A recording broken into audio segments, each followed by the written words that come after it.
하나님을 찬양한 다윗 성가대 하나님이 크게 축복해 주시는 줄로 믿습니다.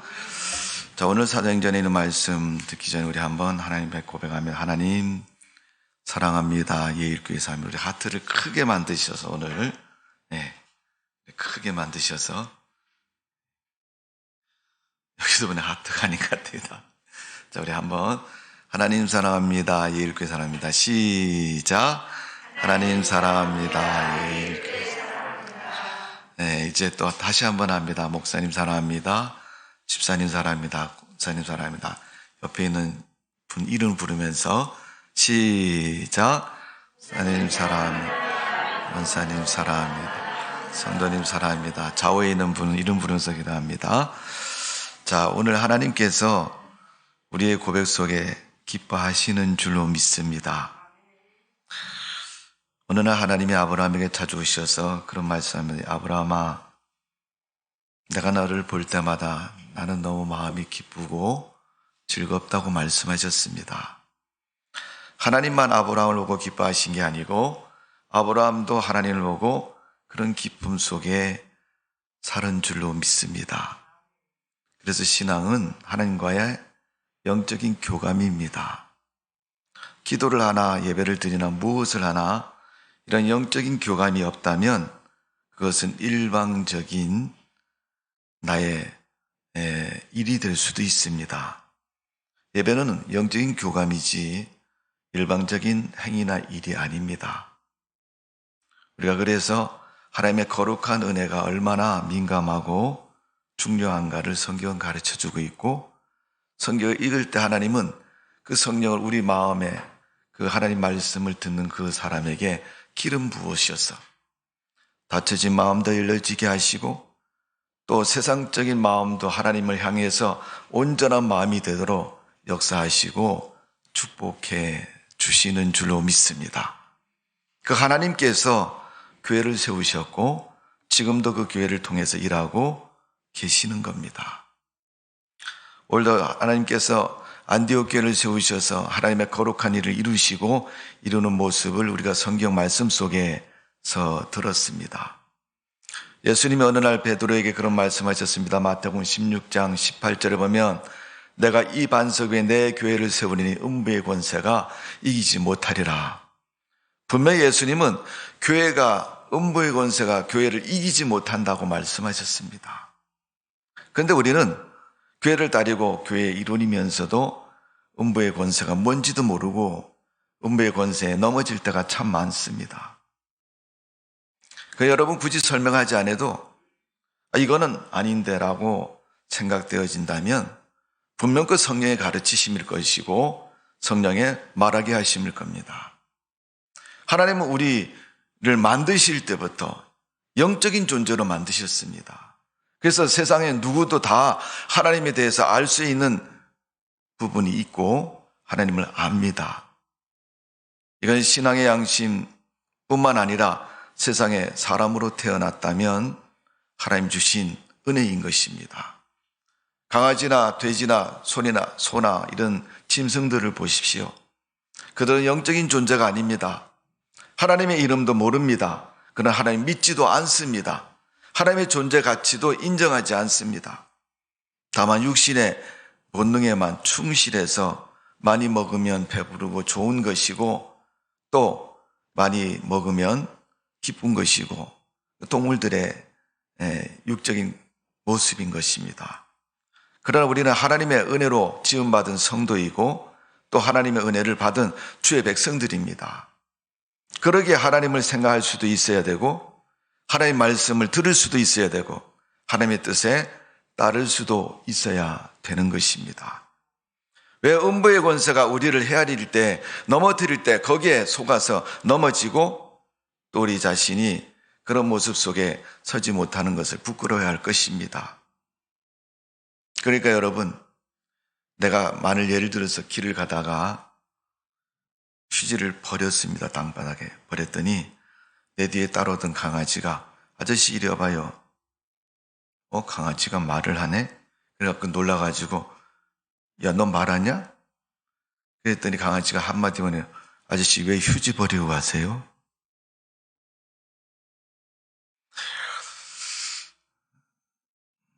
제가 근거 없는 얘기는 아닙니다. 우리는 구약 성경에 보면 발람과 발락이라는 이야기를 알고 있습니다.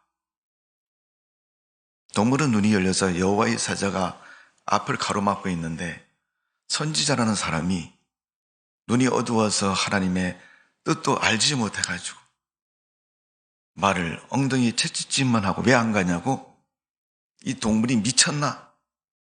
그러면서 앞으로 쫓습니다. 하나님이 그 말에 입을 열으시니까 그 이야기를 합니다.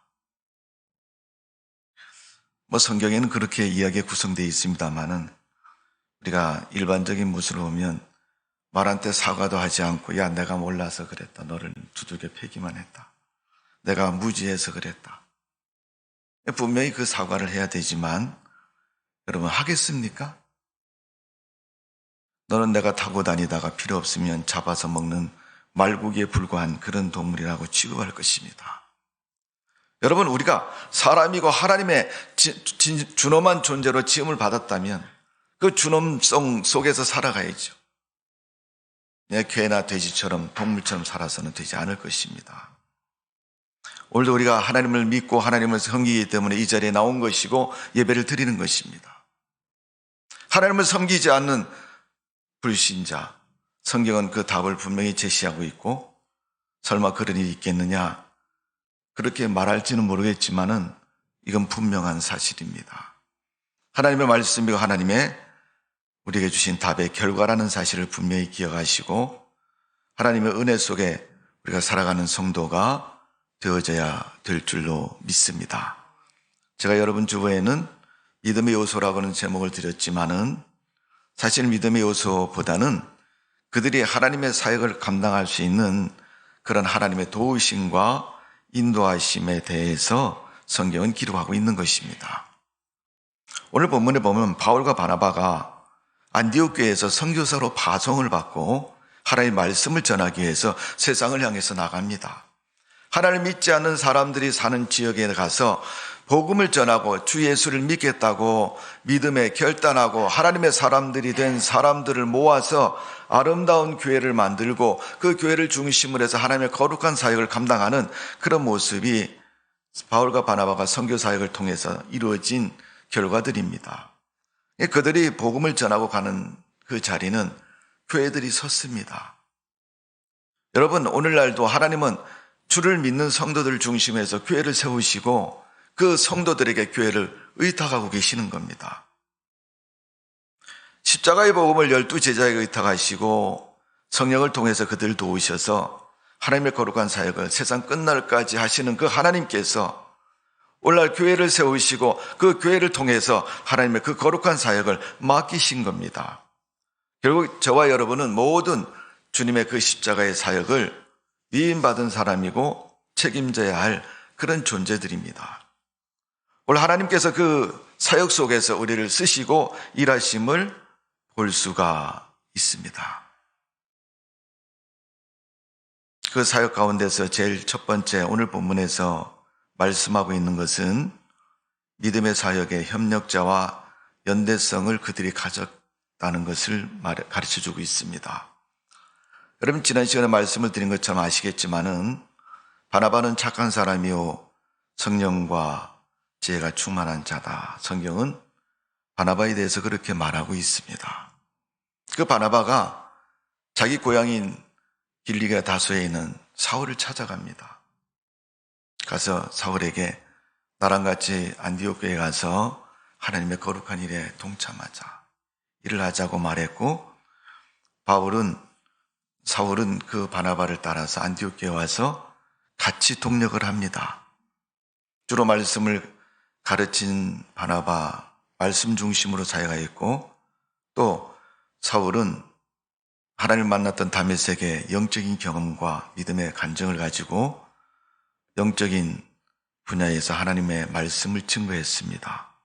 여러분, 옛날에는 내가 예수 믿는 사람을 이렇게 잡아서 죽였는데 지금 내가 예수 믿는 사람을 전도하는 그런 전도인이 됐습니다라고 고백을 하고, 사울의 그 믿음의 변화된 모습이 믿음의 진정한 모습으로 인정받게 되었고, 새롭게 그 안디옥 교회 신자들에게 보여진 것입니다.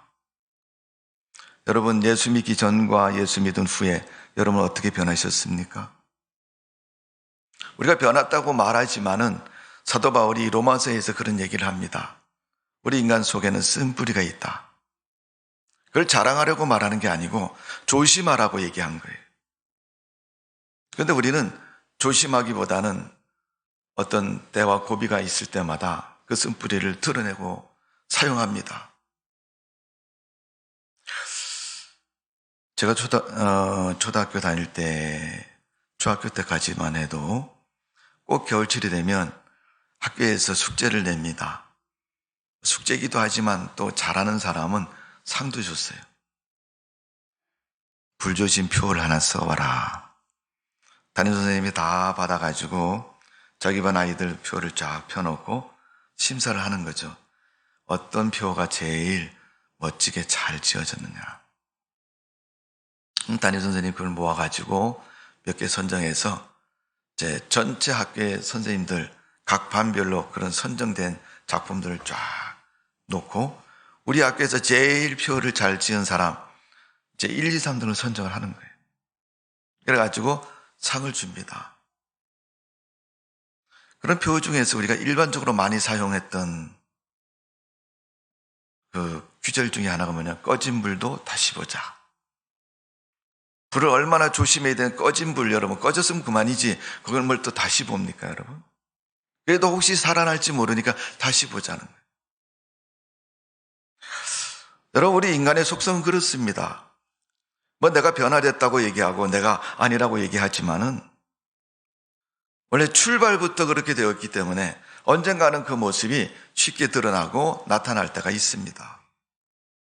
여러분, 믿음 생활한다는 것은, 신앙의 경건을 가지고 산다는 것은 그런 생활을 우리가 다스려서 하나님의 온전한 사람으로, 없어진 것은 아니고 그 속에 있는 그 인간의 그 그릇된 습성을, 쓴뿌리 같은 습성을 믿음으로 다스리고 믿음으로 살아가는 모습이 되어져야 됩니다. 그래야 신앙도 성숙하고 좋은 믿음의 사람으로 우리가 신앙생활 할 수가 있는 겁니다. 여러분, 세상에 한 걸음만 나가도 세상 사람들은 믿음하고 상관없이 살아갑니다. 내게 유익되는 것으로 살아갑니다. 그러니까 다 그들이 하는 행위와 언어와 모든 모습이 유익 중심으로, 이익 중심으로 이루어져 있습니다.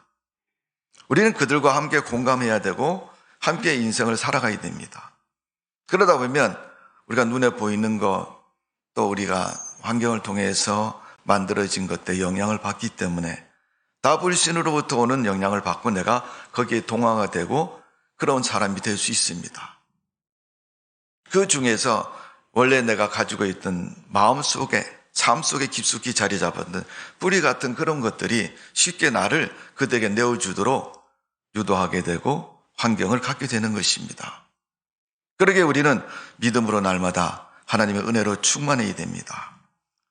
사도 바울이 길리기아 다소에 있을 때 바나바가 찾아와서 하나님의 일을 권면했고, 그는 안디옥 교회에 와서 같이 믿음 생활을 하면서 믿음의 지도자로 본인이 훈련되어지고, 또 어느 과정이 되었을 때 하나님께서 안디옥 교회를 지시하셔서 그들을 선교사로 파송을 했습니다. 안디옥 교회는 그들을 선교사로 파송하기 위해서 아주 영적인 결단을 합니다. 그 모습을 오늘 사도행전 13장 3절에 보면, 이에 금식하며 기도하고 두 사람에게 안수하여 보내니라. 바울과 바나바를 금식하고 기도하면서 안수해서 선교사로 인정해서 보냈다는 겁니다. 근데 여러분, 그들이 잘하고 완벽해서 한 것은 아닙니다. 하나님이 이 두 사람을 도와주셔서 우리 안디옥 교회가 복음의 지경을 넓히고 교회 사역을 저 선교사를 통해서 널리 크게 이루려고 하는데, 그 일을 위해서 하나님이 우리를 도우셔서 이 두 사람을 통해서 일할 수 있도록 도와주옵소서 하고, 그들을 기도해서 그들의 물질을 후원해서 그들을 하나님의 일꾼으로 세워서 인정해서 보내는 것입니다. 결국 이 두 사람이 선교사로 파송이 되어서 하나님의 거룩한 일을 위해서 파송되는 것을 볼 수가 있습니다. 여러분, 바나바가 안디옥 교회 담임 목사로 가서 목회를 하면서 바나바를 보았던 그 안디옥 교회 성도들이 이제는 마침내 교회가 안정적이고 성장하는 차원을 넘어서 교회의 담을 넘어서 저 바깥 세상에 있는 사람들에게까지 복음을 증거하는 영향력을 갖게 된 것입니다. 대부분 여러분, 우리가 교회가 선교사를 파송할 때는 우리 교회가 먼저 안정을 이루고 또 우리가 그 일을 할 수 있는 재정적이나 모든 면에서 여건이 되어지면 선교사를 파송하는 거예요. 그렇지만 안디옥 교회가 이제 크게 성장했다는 것을 볼 수가 있습니다. 먼저는 교회에서 협력하는 믿음의 사람들이 있었기에 교회가 성장하는 것이고, 그 다음에 성장한 그 교회가 더 큰 일을 감당하기 위해서 후원하는 교회, 선교사를 파송하는 교회가 되었다는 것을 말해주고 있습니다. 성도 여러분, 신앙에는 협력자와 연대성이 필요한 것입니다. 바나바 혼자서 한 것이 아니라 교회와 바나바와 성도들이 함께 마음을 모아서 이 일을 감당한 것입니다. 대부분 요즘 선교사들을 파송할 때 보면 우리 교단에도 선교 정책적인 지원에서 보면 파송하는 담당할 수 있는 그러한 범위를 가지고 1후원, 2후원 이렇게 나눠서 합니다. 3후원까지 해서 액수에 따라서 많을 때는 한 교회가 한 선교사 가정을 다 책임질 때는 1후원 교회를 해서 그 모든 선교회에 대한 재원적인 지원을 해줍니다. 우리는 교회는 그것으로 다 모든 것을 파송했다고 생각하지만은 실질적으로 선교에서 가르치고 있는 것은 그런 모습이 아닙니다. 그 선교의 연장을 생각하며 그 선교사의 사역을 생각하며 날마다 기도하고 영적으로 힘을 주고 도와주는 모습을 볼 수가 있습니다. 교회 안에서도 그렇습니다. 내가 믿음이 좀 약하다. 내가 좀 더 좋은 믿음을 가지고 신앙생활을 해야 되겠다 하면 나를 위해서 기도해 주는 사람이 꼭 필요한 겁니다. 우리는 우리 가족들을 위해서도 기도하지 않을 때가 참 많지 않습니까? 그런 차원을 넘어서 이제 교회를 위해서, 하나님의 일꾼을 위해서, 하나님의 거룩한 십자가의 복음의 구원을 위해서 기도하고 복음을 전하는 그런 열심 있는 믿음, 그 믿음이 우리에게 분명히 있어야 할 것입니다. 그것이 우리의 신앙을 성숙하게 만들고 그것이 우리의 신앙을 복되게 하는 그런 모습인 겁니다. 성도 여러분, 내가 주님을 믿는다면 주님의 일에 협조자가 되시고 주님의 일에 열심히 있는 하나님의 사람들이 되시기를 바랍니다. 그거 마음에 안 들어. 난 협조 못해. 물론 여러분, 세상 일은 내 마음에 들면 하고 마음에 안 들면 안 하죠.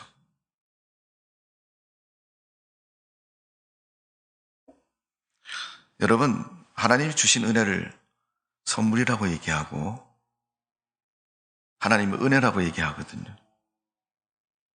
이거는 100% 하나님이 우리에게 주신 것이다.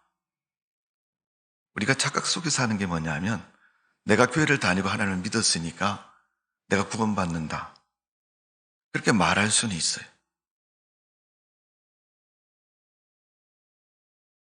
하나님은 구원에 대한 성경 말씀을 통해서 약속을 하셨습니다.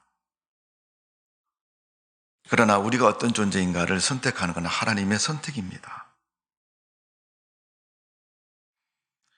신학적으로 예정론이라는 말을 쓰기도 하고 또 구별이라는 말도 쓰고 성별이라는 말도 쓰고 인치심이라는 말도 씁니다. 그렇다면 하나님께서 나를 인정하지 않고 나를 택하지 않으면 내가 아무리 하나님을 내가 선택했다 해도 하나님의 선택이 아닌 것입니다. 오늘 우리가 믿음의 사역을 하면서 믿음 생활을 하면서 하나님의 일을 위해서 내가 얼만큼 협력자와 연대성을 가지고 주님의 일을 열심을 다하는가를 우리는 생각해 보면서 오늘 안디옥 교회들이 이런 열심을 가지고 일했던 것처럼 우리도 하나님의 그런 열심히 있는 믿음의 협력자와 후원자가 되어져야 될 줄로 믿습니다. 이건 일회성이 아닙니다.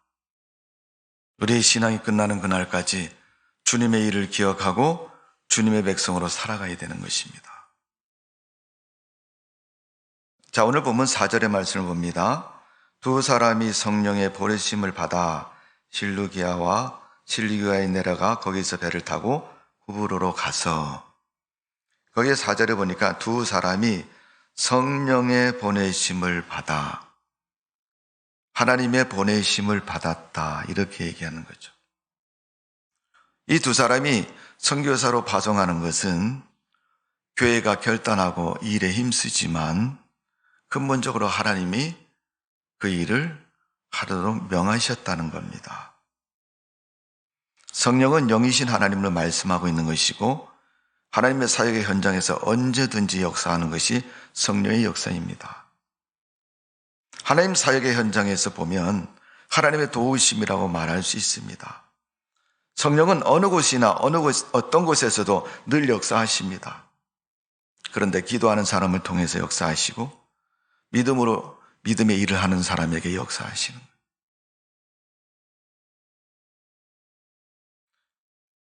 어떤 분이 글을 쓰면서 그런 얘기를 했잖아요. 아이씨, 나는 왜 이렇게 가난하게 살까? 좀 편하고 여유 있게 살면 그렇지 않겠지만은 늘 어릴 때부터 성인이 될 때까지 가난하게 살았고, 가만히 보니 우리 부모님들도 부자로 안 산 것 같고, 자기도 역시 가난을 되물림 받았는지 가난하게 살았고, 그래서 가만히 봤더니 오늘 TV에 나오니까 공 몇 개가 주르르 돌아가는 게 저게 뭔가 봤더니 로또 복권을 추첨하고 있는 거예요. 그래가지고 로또 복권 얼마 주는데, 그때 1등만 맞으면 대박이 되는 거예요. 집도 살 수 있고 많은 돈을 한 번에 얻을 수 있다는 거예요.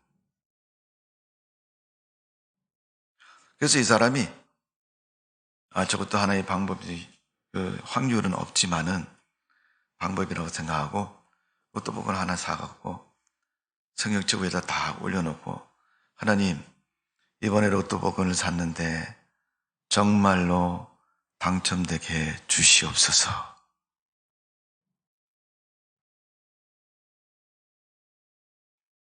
열심히 기도했습니다. 됐을까요? 안 됐을까요? 될 수도 있고 안 될 수도 있어요.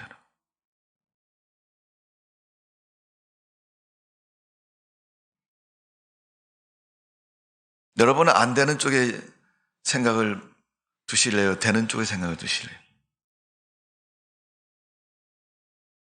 그 사람은 되는 곳에 생각을 두고 그걸 사가지고 성경책에 올려놓고 하나님 앞에 기도를 했으면, 하나님, 이거 1등 되면 내가 가난이 물러가고 가난을 해결할 수 있습니다.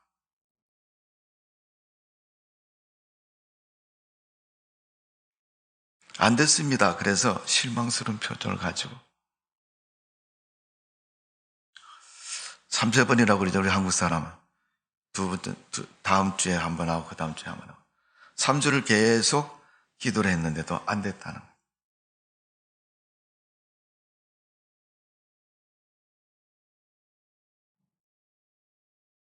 자, 첫 번째 주에 기도할 때 하나님께서 그러시더랍니다. 하나님, 이거 맞게 해주세요. 그랬더니 하나님이 물으시더래요. 너 그거 맞으면 무엇에 쓰겠느냐? 이렇게 물으시더래요. 생각지 않은 질문을 받았겠고, 또 그 질문에 대해서 자기는 계획이 없었던 거예요. 내가 1등이 되면 뭘 하겠다는 계획이 없는 거예요. 두 번째 주 2주차에 대해서 기도를 했더니 하나님께서 물으시더라는 거예요. 야, 너가 지금 기도하는 게 하나님의 일이냐 내 일이냐 이렇게 물어보시더라는 거예요.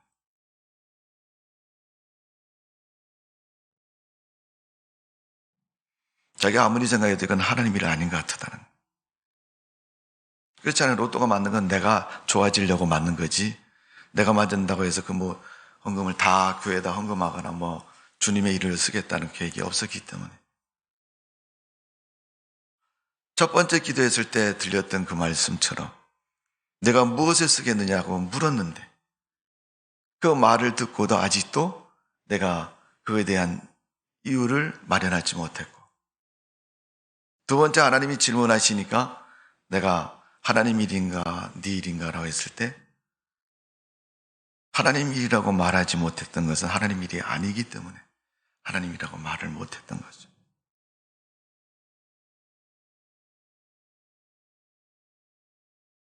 세 번째 주에 기도를 했더니 하나님께서 좀 더 구체적으로 물으시더라는 거예요. 너 1등 되면 11조 하겠느냐 안 하겠느냐 이렇게 물어보시더라고요. 여러분은 할 수 있을 것 같아요? 못할 것 같아요? 아유 목사님 그렇게 돈이 많이 생겼는데 그거 10분의 1 뛰어서 하는 거 못할 이유가 뭐 있습니까?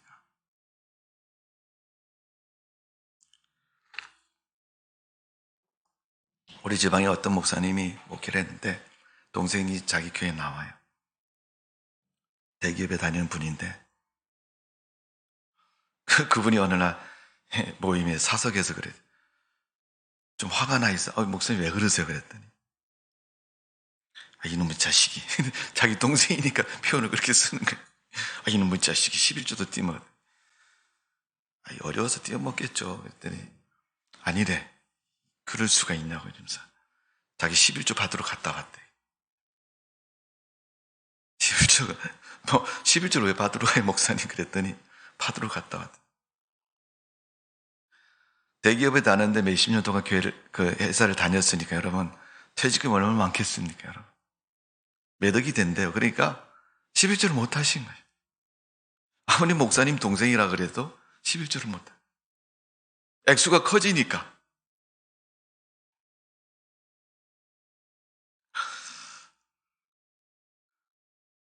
여러분, 믿음의 사역의 협력자와 연대성은 하나님의 일을 위해서 내가 드릴 수 있는 사람이 할 수 있는 거지, 내 거 다 챙겨놓고 나머지 갖고 한다고 생각하는 사람은 절대 못합니다. 바울과 바나바가 선교사로 파송되는 것, 하나님이 성령을 통해서 저들을 그렇게 금식하고 기도해서 파송했다고 말씀하셨는데, 그들을 하나님이 파송할 수 있는 이유가 뭐겠어요?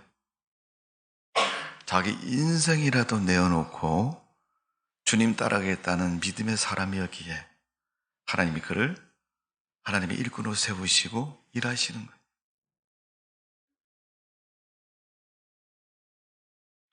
오늘 여러분, 믿음의 사역에는 우리의 신앙의 결단과 우리의 신앙의 헌신이 반드시 필요합니다.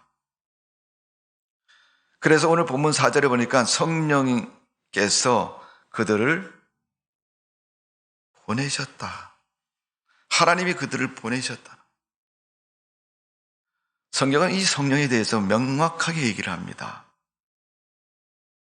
로마서 8장 14절 보니까 무릇 하나님의 영으로 인도함을 받는 그들은 곧 하나님의 아들이라. 성령이 하나님을 믿는 사람을 하나님의 아들이라고 인쳐주시고 인정하신다 그랬어요. 성령이 우리가 하나님 백성인 것을 확신하게 하시고 인정하신다고 말씀하고 있습니다. 요한복음 14장 16절에서 17절의 말씀, 또 다른 보혜사 성령을 보내사 저희도 진리의 영이 되게 하시고 보지 못하고 말하지 못해도 너희 속에 계시느니라. 성령이 임하시면 우리 마음속에 성령이 계신다는 거예요. 성령은 여러분 하나님의 영이신 하나님이십니다. 그분은 거룩하신 분이에요. 순수하고 성결하신 분이에요. 시궁장처럼 세속적인 죄악이 가득한 그런 세상 가운데는 살지 않습니다. 함께 할 수가 없습니다. 요한복음 16장 13절에 너희는 모든 진리 가운데 인도하시니 장래일을 너희에게 알려주시리라. 미래에 대해서도 성령은 말씀하신다고 얘기하고 있습니다. 요한복음 14장 26절의 말씀, 내 이름으로 보내신 성령, 그가 모든 것을 가르치시고 내가 너희에게 말한 모든 것을 생각나게 하시리라. 우리가 무엇을 알고 무엇을 행할 것을 다 가르치고 인도하시는 분입니다. 요한복음 16장 8절에서 11절 말씀에 보면 그가 와서 죄에 대하여 의에 대하여 심판에 대하여 죄는 믿지 아니함이라 그것을 분명히 말씀한다 그랬어요. 알게 하신다 그랬어요. 또 선언해 주신다고 말씀하셨습니다.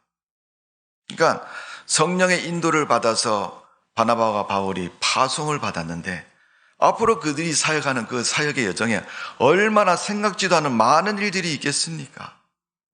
어떻게 보면 믿는 사람 한 사람도 없는 동네에 가서 예수 믿으시고 십자가의 구원, 주님이 여러분을 구원하셨습니다라고 죄악에서 건져내서 그들을 하나님의 사람으로 세우고 그들을 중심으로 해서 교회를 세워야 되는 이러한 위대한 사역을 감당하는 데 있어서 그들이 돈이 있어서 교회를 지어놓고 여러분 교회 오십시오. 요즘 코로나19 지금은 아니면 초창기에는 우리나라도 마스크 때문에 아주 대란이 일어났지 않습니까? 그런 어려운 지경에서 여러분 마스크 나눠주면요 사람들이 그 마스크에 대해서 고마움을 갖습니다. 그것처럼 그런 조건을 가지고 접근하는 것도 아닙니다.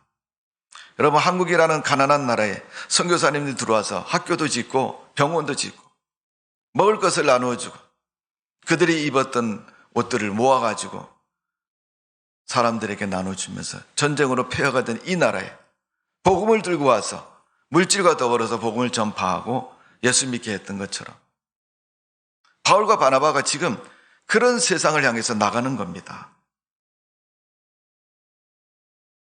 근데 그들이 의지할 수 있는 게 뭐겠습니까? 하나님의 성령밖에는 없는 것입니다. 오늘 믿음의 위대한 것이 그런 것입니다. 하나님 믿는 그 믿음이 정말 바르는 믿음이라면 하나님께서는 우리를 세상 그런 가운데서도 세우시고 쓰시는 겁니다. 우리는 우리가 가진 것을 계산합니다. 이걸 가지고 어떻게 하면 한 사람이라도 어떤 문제라도 인간의 방법으로 해결할 수 있을까라는 것을 먼저 생각할 때가 참 많습니다. 그러나 바울과 바나바가 안디옥 교회에서 파송받은 것은 오로지 하나님만 의지하고 하나님께서 허락하신 그 은혜 속에서 그 사역을 감당하고 있는 것입니다. 신앙생활은 오로지 하나님만 의지하고 하나님만 영어롭게 하는 삶이 신앙생활인 것입니다. 사람을 기쁘게 하는 것도 아니고 역사와 전통을 기쁘게 하는 것도 아닙니다. 나를 구원하신 그분만을 생각하고 그분의 뜻에 순종하고 그분의 일을 위해서 헌신하고 충성하는 것이 신앙인의 본분이고 자세라는 것을 우리는 항시 잊지 말아야 될 줄로 믿습니다. 그 모습이 우리가 때에 따라서 자꾸 바뀌어지고 변화되기 때문에 감정에 따라서 환경에 따라서 시간에 따라 자꾸 바뀌어지니까 우리는 그 문제를 정확하게 바르게 하나님의 은혜의 기준에 맞추어서 세우려고 매주일마다 예배를 드리는 것이고 하나님 앞에 기도하는 것이고 하나님의 은혜를 구하고 간구하는 것입니다. 성령을 거스려 살지 않으려고 하나님의 말씀에 순종하고 하나님의 뜻에 순종하려고 우리가 그렇게 기도하고 살아가는 것입니다. 거기에는 예의가 없습니다. 목회하는 저부터 시작해서 모든 성도들이 다 이 일에 바른 믿음의 자세로 믿음을 가지고 살아가야 될 줄로 믿습니다. 로마서 1장 28절에서 32절에 보니까 성령을 거스리는 삶에 대해서 쫙 이야기를 합니다. 너무 많아서 다 말씀을 드리기는 없습니다만은 거기에 보니까 음행, 더러운 것, 호색, 우상숭배, 술수, 원수 맺는 것, 분쟁, 시기, 분냄, 당 짓는 것, 불의, 이단, 투기, 술 취함, 방탕, 외식, 악한 생각, 도적질, 살인, 탐욕, 악독, 속임, 해방, 교만, 광패, 추악, 악의, 비방, 자랑, 배악, 무정, 무자비, 이런 것들 쫙 기록하고 있으면서 이것은 하나님 믿지 않는 사람들이 하는 행동이고 그들이 가진 모습이니까 너희 하나님 믿는 사람들 이것을 다 버리라고 얘기합니다. 어쩌면 사도 바울이 그의 사역 가운데, 서신 가운데 내가 예수 그리스도를 안 후부터는 내가 모든 것을 다 배설물로 여겼다고 자기가 스스로 고백하는 이유가 그럴지도 모릅니다. 바울과 바나바는 지금 선교지를 향해서 발걸음을 옮깁니다. 구브로와 살라미와 바보라는 새 지명이 오늘 본문 4절, 5절, 6절에 나와 있는데 그곳은 여러분 문명도 발전해 있고 교육 수준도 높은 곳이고 또 이방 신전이지만 신전들도 있는 곳입니다. 그런 그 지역에 복음을 들고 나가서 하나님의 말씀을 전하고 하나님의 교회를 세우는 일에 앞장섰던 것을 볼 수가 있습니다. 하나님이 허락하심 얼마나 축복된 일인지 모릅니다. 무슨 일을 할 때는 질문해 보십시오. 이게 하나님이 원하는 일인가 아닌가를. 사도행전 16장 6절에서 10절의 말씀을 보면 사도 바울이 이 선교 사역을 하다가 아시아 쪽에서 복음을 전하려고 했는데 하나님께서 그 길을 딱 막으셨습니다. 발람과 발락의 구약에 있는 말씀처럼 길이 안 열려지고 막혀지고 방해자들에 의해서 막혀진 것입니다. 그가 드로아라는 곳에 머물러 있는데 환상이 보입니다. 환상이 보니까 마게도냐에 있는 사람이 바울과 바나바를 향해서 손짓을 하면서 자기네로 오라고. 자기인데 와서 자기들에게 구원을 주라고 그들을 부릅니다. 바울과 바나바가 그 환상을 본 후에 마게도냐를 건너가서 복음을 전합니다. 그 마게도냐의 열매 중에 가장 첫 번째 열매가 빌립보 교회입니다. 그래서 자주상자 루디아를 만나고 또 많은 일꾼들을 통해서 하나님의 거룩한 사역을 감당하는 것을 볼 수가 있습니다. 우리는 성령의 인도보다는 내 계획과 내 생각을 더 크게 의지합니다. 하나님이 이게 이렇습니다라고 하나님이 이렇게 말씀하기 것보다는 나는 이렇게 하겠습니다. 이게 더 맞는 것 같습니다.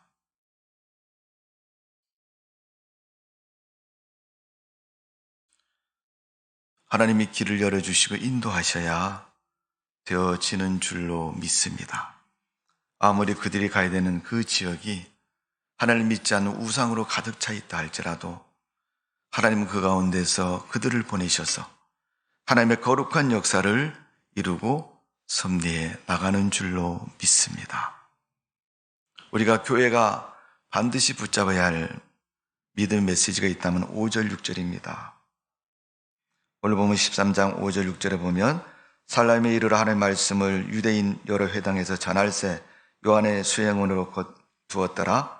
온 섬 가운데 지나서 바보에 이르러 바예수라는 유대인 거짓 선지자인 마술사를 만나니 5절 6절의 말씀을 보면 그들이 사역하는 실질적인 모습을 그렇게 기록합니다. 여기 보면 요한이라는 사람, 나중에 2차 전도 여행 때 보면 이가 마가라고도 말하는데 아무튼 같이 복음을 전하는 협력자가 늘 함께 했다는 것을 말하고 있습니다. 저도 개척을 해서 알지만은 개척했을 때 제가 잠시 사역했던 교회에서 목사님 내가 개척했으니까 좀 도와주세요 그랬더니 목사님이 내가 좀 많이는 모르지만 좀 도와줄게. 그래서 매월 선교비를 보냅니다. 그러면서 뭐라 그러냐면 우리 교회에 지원하는 그 교회는 이제 그 선교비를 기관, 부역 이렇게 나누어서 편성을 해갖고 도와줍니다. 저한테 그런 얘기를 해요. 목사님 교회는 우리 교회 몇 구역이 선교비를 담당하고 있으니까 기회가 되면은 선교지를 방문할 때가 있을 거라고 그렇게 얘기를 하셔요. 어느 날 연락이 왔습니다. 우리 교회를 후원하는 교회가 우리 교회를 방문하겠다. 그래서 그분들이 오셔서 기도해 주시고 같이 저녁 예배 드리고 돌아가셨는데, 그들이 와서 교회 현장을 보고 이 교회에서 우리가 뭘 더 해야 되고 어떤 기도를 해야 되고, 여러분 마음이 있는 사람이 오는 거지 그냥 돈만 이렇게 보내는 것 가지고는 마음이 전부 같다고 볼 수 없는, 그들이 돈을 보냈기 때문에 교회를 방문한 것은 아닐 겁니다. 물론 목사님이 가라고 보라고 가서 보라고 얘기했기 때문에 방문했을 수도 있습니다.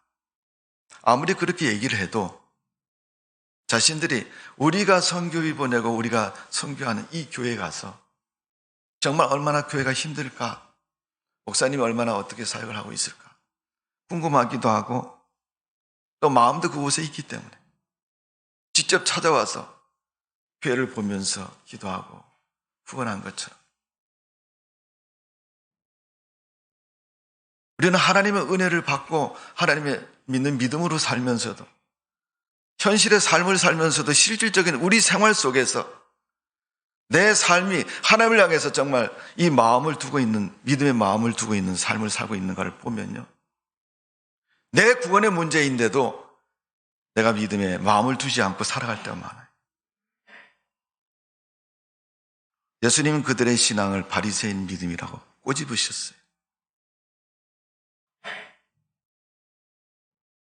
구원의 복음을 전파하는 십자가의 복음이 그들에게 있었고, 제자들을 통해서 직접 간접적으로 돕는 안디옥 교회의 모습이 있었고, 또 새로운 사역지를 찾게 되면 그 사역지에 필요한 것이 무엇인가를 물어서 그 사역지에 필요한 것을 다 도와주는 거예요.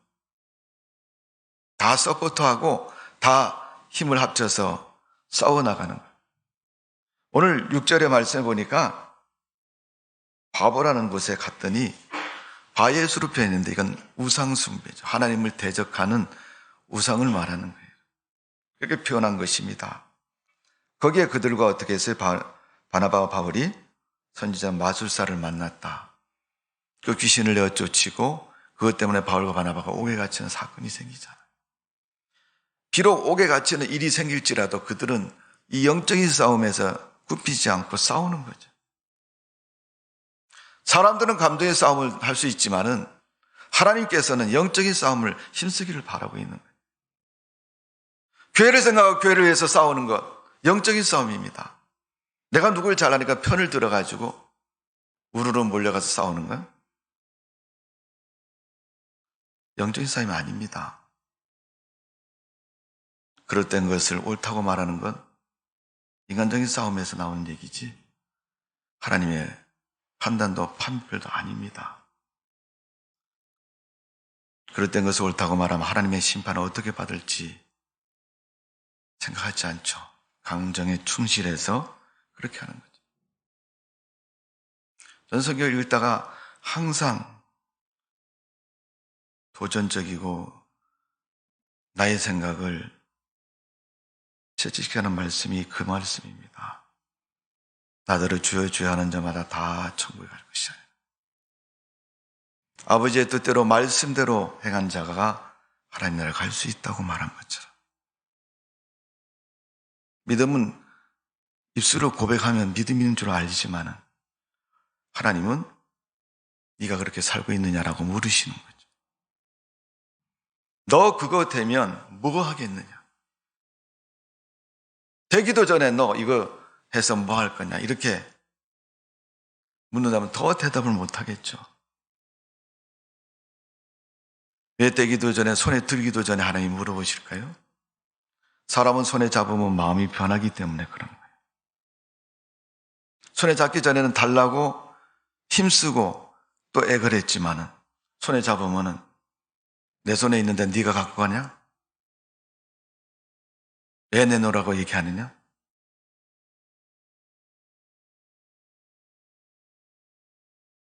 초대교회 여러분, 아나니아와 삽비라의 이야기를 잘 아실 겁니다.